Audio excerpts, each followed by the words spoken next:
In one hadith, amazing hadith, a stranger comes into the gathering of the Rasul.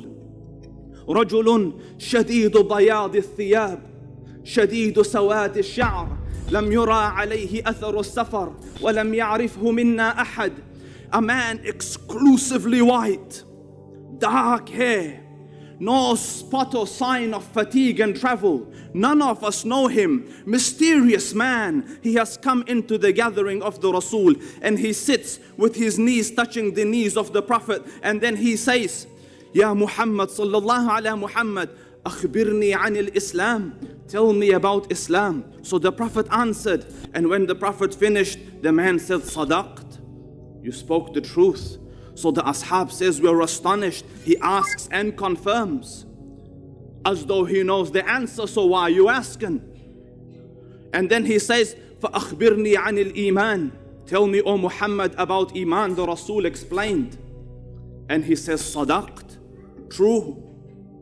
So then he said, أَخْبِرْنِي عَنِ الْإِحْسَانِ. Tell me about Ihsan. The Prophet explained. The man said, correct.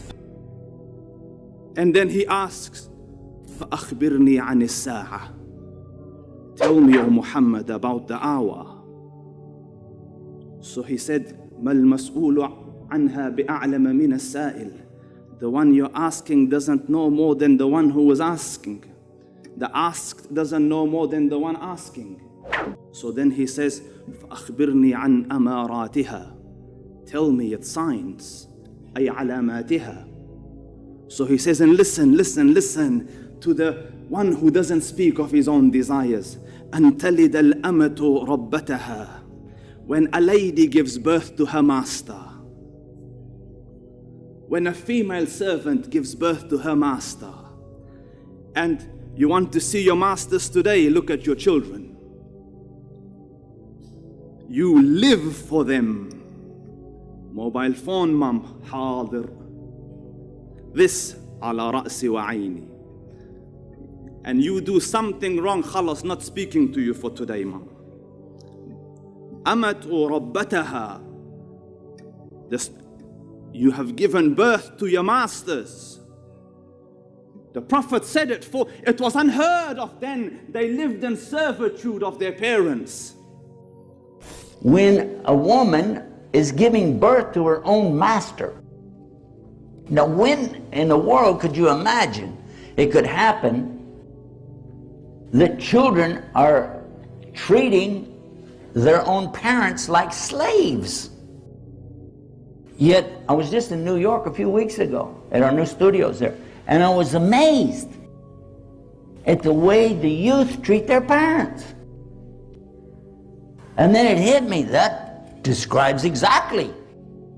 Today, even when a child is in elementary, the primary school, they're already talking back to their parents, telling them things like, shut up, to their parents.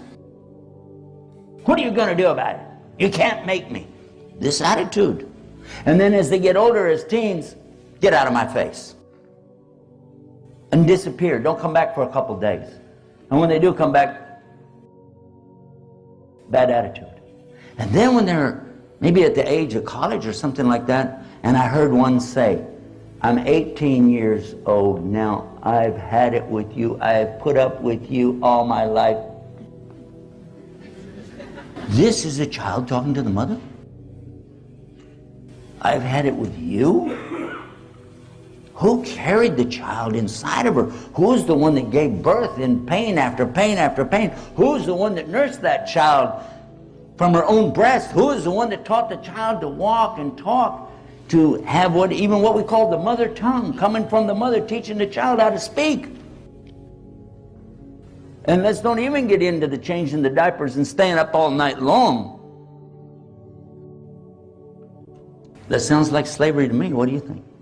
Although many of these scholars has interpreted this hadith as it's supposed to mean that a time will come that the children will treat their parents in a way that they become like master to their parents, this hadith could also refer to a phenomenon called surrogacy. Surrogacy is an arrangement often supported by an agreement whereby a woman, meaning the surrogate mother, agrees to bear a child for another person or persons who will then become the child's parents after birth. A technique called in vitro fertilization now makes it possible to gather eggs from the mother, fertilize them with the sperm from the father, and place the embryo into the uterus of a gestational surrogate. The surrogate then carries the baby until birth. She doesn't have any genetic ties to the child because it wasn't her egg that was used. Therefore, the surrogate is called the birth mother and not the biological mother. Usually, women who are in a lower socioeconomic scale in society offer these services to wealthy individuals. A poor lady rents her womb to carry the baby until birth, where the newborn will become the master of this surrogate mother. And the surrogate mothers are being treated as slaves, because firstly, in this arrangement, material compensation is offered for the physical service, which means a surrogate rents a part of her body in exchange for money.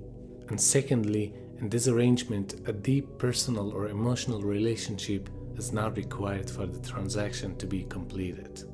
Or in other words, there would be no value given to the feelings of the surrogate mother after birth, and she would have no right over the newborn.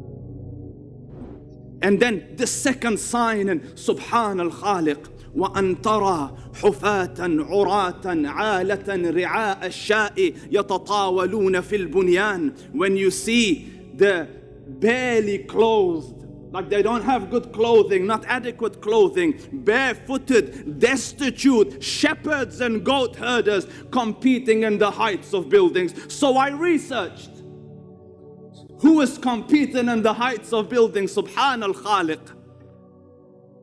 The tallest building on earth today, where is it? Dubai. I watched the footage of Sheikh Zayed.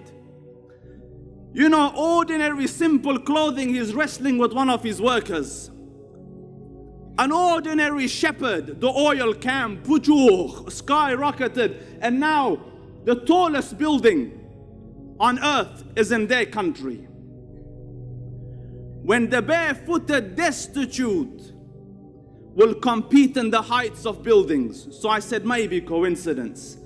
A few years before that, the clock tower of Mecca. And now the Saudis have thought, bless their hearts, how can they beat us? Let's make another one. The next building started yesterday. 1 kilometer in the air. Sadaq al-Sadiq. His word is the sign. Who would have thought at the time where they used to build with pebbles, houses that barely had roofs, that they would compete in skyscrapers? وَرَبُّ الْكَعْبَ, everything the man has uttered is true.